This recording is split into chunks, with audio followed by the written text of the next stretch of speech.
இந்த நேரத்தில் எங்கள் அம்மாவுக்கு ரொம்ப நன்றி சொல்லிக்கிறேன். மை ஒய்ஃப் ஐஸ்வர்யாவுக்கு ரொம்ப நன்றி சொல்லிக்கிறேன். என் தம்பி கிங்ஸ்லி சார், எல்லாருக்கும் ரொம்ப ரொம்ப நன்றி. ஒரு போஸ்டர் ஓட்டின ஒரு பையன் இங்கே நின்று உங்கள் முன்னாடி பேசுகிறான்னா லைஃப்பில் எல்லாராலையும் முடியும், ஒர்க் பண்ணால் எல்லாராலையும் முடியும். தேங்க்யூ. 7th கிரேடில் இருக்கிற ஒரு பையன் ஒரு ஹீரோவை பார்த்து இன்ஸ்பயர் ஆகி டைரக்டர் ஆகணும்னு ஆசைப்பட்டு இந்த இடத்துல போய் நிற்கிறான். நான் அஜித் சார் ஃபேன் ஆகாமல் இருந்திருந்தால் நான் என்ன ஆகிருப்பேன்னு தெரில. லைஃப்பில் ஏதோ ஒரு வேலையில் செஞ்சுருப்பேன். பட் ஒரு அஜித் சார் ஃபேனாக இருந்தால் என்ன நடக்கும்ன்றது இப்போ இந்த மொமெண்ட் எனக்கு ப்ரூவ் ஆகிருக்கு. ஸோ என்றைக்குமே நான் I'm very grateful for Ajith sir. என்னை மீட் பண்ணும்போது நான் சரியான ஃபிலிமோகிராஃபி இல்லாத ஒரு டைரக்டர், நான் ஒரு பெரிய ஹிட் இல்லாத டைரக்டர். ஒரு ஃபஸ்ட் படம் ஹிட் ஆச்சு, அவ்வளோதான். பட் அஜித் சார் பொறுத்த வரைக்கும் ஹிட்டு ஃப்ளாப் என்றைக்குமே யாருக்கிட்டையும் பார்த்ததே கிடையாது. ஒரு ஹியூமனை தான் பார்த்துருக்காரு.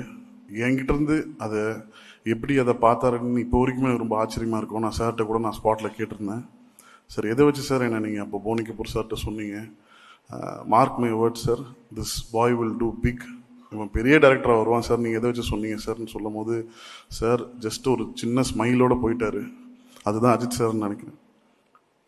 இந்த தருணத்தில் நான் சுரேஷ் சந்திரா சாருக்கு நான் ரொம்ப நன்றி சொல்லணும். சுரேஷ் சார்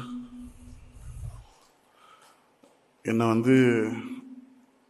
அஜித் சார் எந்த அளவுக்கு பிலீவ் பண்ணாரோ சுரேஷ் சார் ரொம்ப பிலீவ் பண்ணார். Sir thank you sir, thank you so much. இந்த வீடியோலாம் பார்க்கும்போது பயங்கர எமோஷனல் ஆகிட்டேன். ஏன்னா அந்த க்ரௌடுக்குள்ளே இருந்தவன் தான் நான்.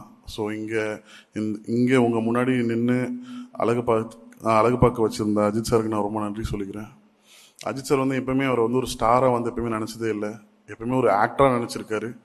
இந்த படம் இந்த அளவுக்கு பெரிய ஒரு வைப்ரேஷனும் ஒரு எனர்ஜியும் கொண்டு வந்திருக்குன்னா அது அஜித் சாரோட complete energy towards good bad ugly தான்.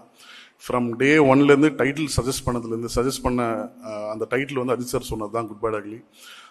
அதுலேருந்து ஷூட்டிங் எண்டு முடிஞ்சு ஓவர் நைட்டில் டப்பிங் பண்ணிவிட்டு சார் ரேஸ் கிளம்புற வரைக்கும் அவரோட ஃபுல்லஸ்ட்டு படத்துக்கு கொடுத்துருந்தாரு. So I really thank you sir. நீங்கள் இப்போ ரேஸில் இருப்பீங்க, you will be very busy. Thank you sir, I love you so much. நான் இதை எவ்வளோ தடவை உங்களுக்கு நான் என் ஒய்ஃப் ஐஸ்வர்யாவுக்கு விட நான் உங்கள்கிட்ட தான் ரொம்ப ஐ லவ் யூ நிறைய சொல்லியிருக்கேன். ஸோ அது உண்மை sir. I love you so much. You come first, after my family, after my mother, my father, you come next. Sorry Aishu.